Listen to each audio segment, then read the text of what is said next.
ये तेरी बहन बोल नहीं सकती थी? नहीं बोल सकती थी। हालेलुया! मेरा यीशु यीशु मेरा यीशु यीशु हाँ बेटे, अभी क्या हुआ? अभी क्या हुआ? बोलने लगी। मेरा यीशु यीशु मेरा यीशु यीशु मेरा यीशु यीशु मेरा यीशु यीशु मेरा यीशु यीशु।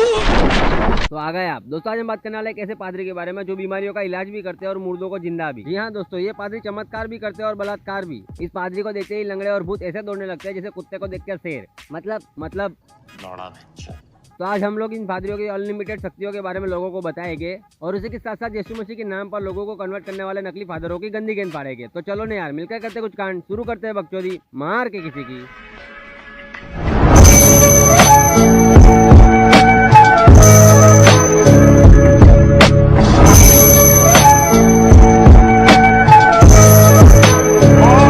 इनसे मिले ये है बजिंदर सिंह। 2 बोरी राइस के चक्कर में कन्वर्ट होने वाला ये चूती अपने काम से है पादरी और नाम से है पंजाबी। आज इसकी गांड में डाल के घुमा दूंगा मैं अपनी स्प्लेंडर की चाबी। बजिंदर की एक यूट्यूब चैनल भी है जिसपे 1 मिलियन सब्सक्राइबर है। भैंचोद 1 मिलियन। भैंचोद यहाँ पर गांड घिस कर वीडियो बनाने पर भी पब्लिक हमें देती है लांड और कुछ चूतिया लोगों को चाटने इस पादरी के आंड। रुक जाओ भोसड़ी को, अभी इस नकली पादरी की पोल खोलकर मारता हूँ इसकी गांड। तो बजिंदर पाजी अपने चमत्कार के वीडियोस बनाकर अपने यूट्यूब चैनल पर डालते हैं और बलात्कार के वीडियोस बनाकर लड़कियों पर गंदी नजर डालते हैं। फर्क बस इतना है कि अपने चमत्कार के वीडियोस से लोगों को क्रिश्चियन बनाते हैं और अपने बलात्कार के वीडियोस से लड़कियों को बार बार अपने साथ सोने के लिए मजबूर बनाते हैं। रेप की शिकार लड़की पादरी बजिंदर की सिक्योरिटी में काम करती थी। वो कुछ महीनों पहले जीरकपुर के एक ढाबे पर बजिंदर से मिली थी।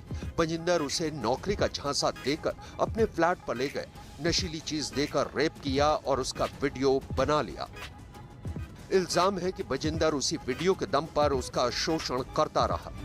ओए होए बजिंदर पाजी, आप तो राम रहीम और आसाराम की तरह चमत्कारी और बलात्कारी दोनों निकले। लेकिन कुछ भी कहो, आसाराम और राम रहीम इससे भी बड़े मादा चौथे हैं, लेकिन उन्होंने कभी किसी को कन्वर्ट नहीं किया। तब तक आप लोगों को समझ में आ ही गया होगा कि पादरी कितना सच्चा है। तो अब हम इनके चमत्कार देखकर पता लगाएंगे कि इनके चमत्कार कितने सच्चे हैं। अगर आपको कोई बड़ी से बड़ी बीमारी होती है तो आपको किसी डॉक्टर के पास नहीं जाना है, आपको जाना है पादरी बजिंदर के पास, जो एड्स जैसी भयंकर बीमारियों को भी यूं चुटकियों में ठीक कर देते हैं।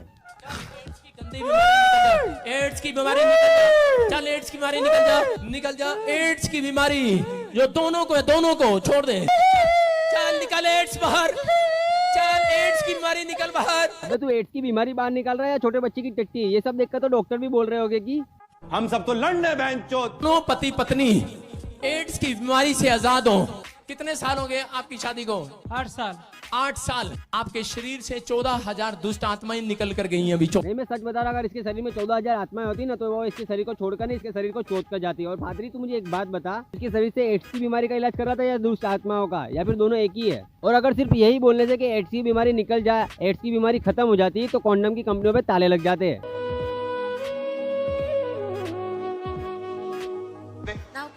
पुष्पा दिवालकर। पुष्पा दिवालकर। इनका नाम है पुष्पा। इनकी दोनों किडनियां फेल है और सहारे के बिना ये चल भी नहीं सकती। लेकिन ये फिर भी आप जैसे चूतियों की तरह किसी डॉक्टर के पास अपना इलाज करवाने नहीं गई। ये औरत एक पढ़ी लिखी, इंटेलिजेंट और समझदार औरत है, इसलिए वो अपना इलाज करवाने के लिए इस पादरी के पास आई। और ये पादरी आपके सामने ही 2 मिनट में इस पुष्पा देवी का कैसा इलाज करते हैं आप देखिए।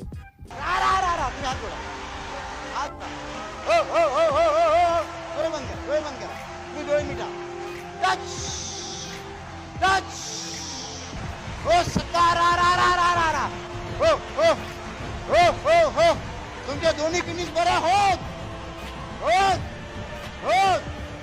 A few moments later.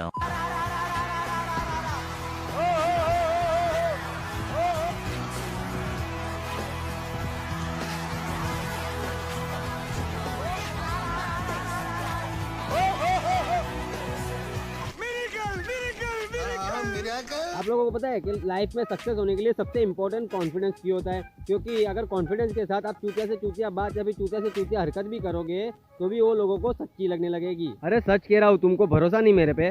नहीं। एक लड़की का लेफ्ट हैंड अपने राइट हैंड से छोटा था, तो वो इलाज कराने एक पादरी के पास गए। उसके बाद क्या हुआ आप खुद ही देख लो। This woman has come with a problem. One of her hands is shorter than the other.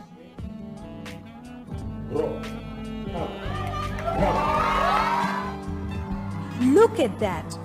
This is incredible. Her left hand is growing. अगर ऐसा ही कॉन्फिडेंस मेरे पास होता ना तो कैरी मिनाटी से ज्यादा सब्सक्राइबर लेकर बैठा होता। फिर मेरे सब्सक्राइबर दूसरे यूट्यूबर्स को कह रहे होते कि अक्की तेरा बाप है बहनचोद। मेरे तेरे मेरा कुछ नहीं कर सकता, कुछ नहीं, नहीं इस बंदे को देखकर तुम्हें लगता है कि इसको भूत चढ़ा हुआ है? मुझे तो ऐसा लगता है कि इसकी टट्टी नहीं आ रही। और इस सिक्योरिटी गार्ड को जरा ध्यान से देखो, ये मुस्कुरा तो ऐसे रहा है जैसे इसने भूतिया बंदा नहीं चूतिया बंदा पकड़ के रखा हो। चल चल शैतानी आत्मा, तुझे इससे डिस्कनेक्ट करता अभी, छोड़ दो पीछे, अभी फ्री है, फ्री हो रहा अभी। चल चिल्ला और निकल अभी, छोड़ इसका शरीर, निकल इसके शरीर से। ये क्या है? इस बंदे की हरकतें देख के लग रहा है कि भूत इसके शरीर से नहीं इसकी गांड से बाहर आ रहा है। 2021 में मैंने भूत भगाने का इससे बढ़िया तरीका आज तक नहीं देखा। पादरी साहब इतने प्यार से भूत को बोल रहे कि चल निकल यहाँ से, जैसे वो भूत नहीं इनका पालतू कुत्ता हो जो इनकी बात सुनकर दुम दबाकर वहाँ से चले जाएगा। Hello Elliot, Elliot, Elliot, lift your hands. अरे पादरी साहब आप अंधे हो गए हो क्या? एलियट कॉफिन में लेटा हुआ है, इसका मतलब कि वो मर चुका है। ना ही अब वो कुछ सुन सकता है, ना ही अब वो कुछ बोल सकता है। पादरी साहब एलियट के साथ ऐसे बातें कर रहे हैं जैसे एलियट अभी खड़ा होकर उनसे बातें करने लगेगा। हट, ऐसा भी कहीं होता है क्या?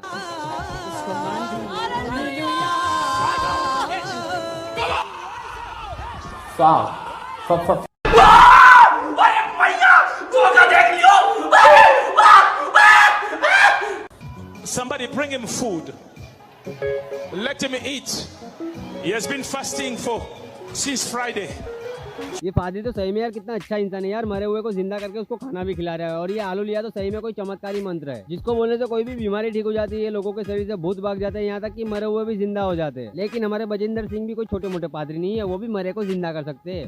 क्या हुआ तुमको मेरी किसी बात पे यकीन ही नहीं होता यार? खुद ही देख लो। डॉक्टर को भी चेक कराया, बुखार की वजह से बच्चा मर गया है। किसी के बच्चे की जान वापिस आ जाए, कितने लोग खुश हैं?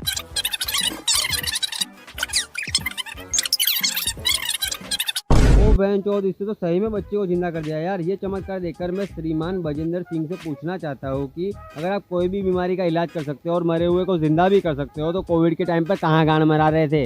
ध्यान से सुने, ये बच्चा बिल्कुल डेड था जब यहाँ पर आया। चल बोजड़ी के मजाक से हटकर कुछ सीरियस बातों पे आते हैं। ये लोग गांव के भोले वाले लोगों को मैनिपुलेट कर या फिर गरीब लोगों को लालच देकर अपने रिलीजन में कन्वर्ट कराते हैं। और इस रिलीजन कन्वर्जन के लिए हर साल कम से कम 1000 करोड़ की फंडिंग की जाती है।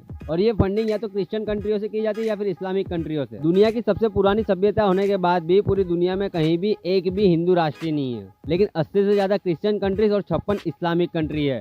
कारण है तो सिर्फ एक, पॉपुलेशन। और ये पॉपुलेशन सिर्फ सुअरों की तरह बच्चा पैदा करने से ही नहीं बढ़ती।